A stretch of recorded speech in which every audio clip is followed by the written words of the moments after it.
shoulders and head kind of follow each other, right? So if our shoulders round forward, our head rounds forward.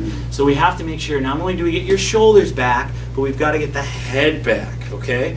So the number one, which is actually going to be number two, because we want to get the shoulders back first, is called chin tucks, okay? It's really simple, exactly. She's doing it right there. All you're doing is you're tucking your chin back, creating like 2 or 3 chins, depending on your size. And again, you're going to 1, 2, 3, relax. 1, 2, 3, relax. Now the key with this that you have to remember is when you bring your chin back, you don't want to bring your shoulders up. Almost everyone does. So our whole goal behind all this is to quiet down these upper traps. If you notice, if you ever go get massages or you've had physical therapy, if we poke in your upper trap, everyone has tension and knots and big balls, and it's all because we're just constantly using our upper traps. So quiet down the upper traps, get those lower traps going. Number 2, get your chin going, chin tucks, okay? So again, if I was to do these during the day, I would literally 1, 2, 3, 1, 2, 3, 1, 2, 3. I do a quick 10, take me 30 seconds, and then I'm here. 1, 2, 3, 1, 2, 3. So it's super fast, okay? All right, number 3 is a little bit more complicated. Yes. When I was going through physical therapy, the gal told me, because I had a problem with my head getting too far, she would say just, periodically just... Yeah, same thing. If you don't...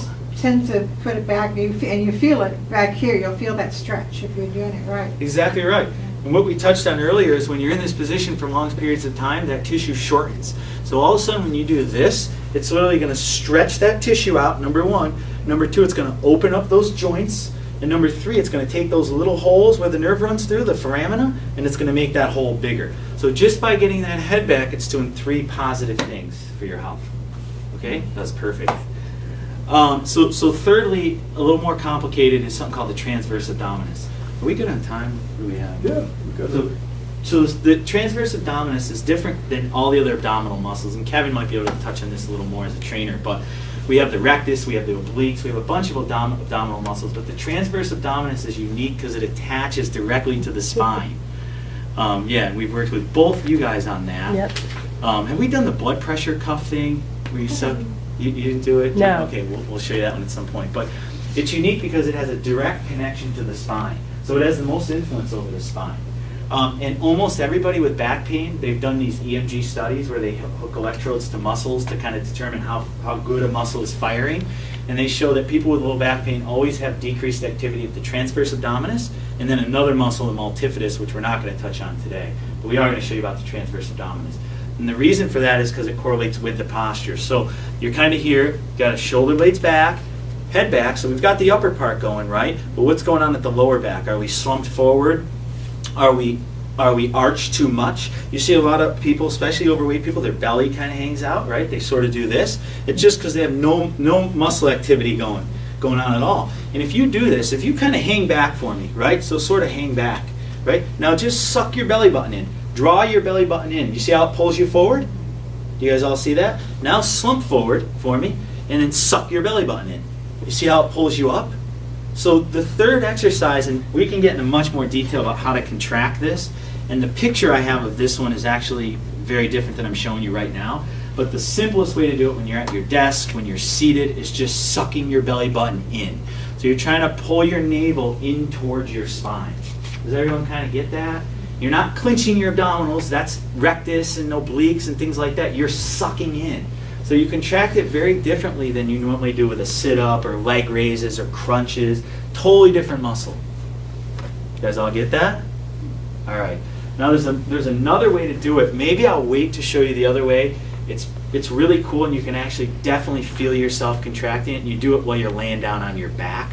So maybe if we have time, we can get into that at the end. But just a quick review, those 3 daily key 3, right? So you're going to do 10 repetitions, and this is all written down, of each one every hour of the day. You're probably going to skip a few hours here, skip a few hours there, but again, if you can do it 5 or 10 times, you're going to get muscle memory in 3.5 months to 7 months if you do it regularly. So quick review, shoulder blade squeezes, down and back, relax those upper traps, okay? Number 2, chin tucks. Bring your chin back, create a double chin or triple chin in some of our cases. And finally, transverse abdominis, drawing the belly button in. All right, so can you pop up here for a quick second? So typical posture, we'll kind of exaggerate it. Sorry, right there. Just slouch down for me. Good, kind of bring your chin. That's sort of a typical posture. You're still a pretty good posture. Relax a little. There you go. So do this, shoulder blades back, okay? Chin back. Draw your belly button in, and he's straight, right? If you took a line, which I was gonna bring, but I forgot, you should have a straight line between the ear, right through the shoulder, so ear through the shoulder, through the elbow, through the hip, through the ankle. So he's pretty good, but look, you see, now he's better. You see, relax your head for a sec. Now his head is not in line. Do you guys see that? Bring your head back.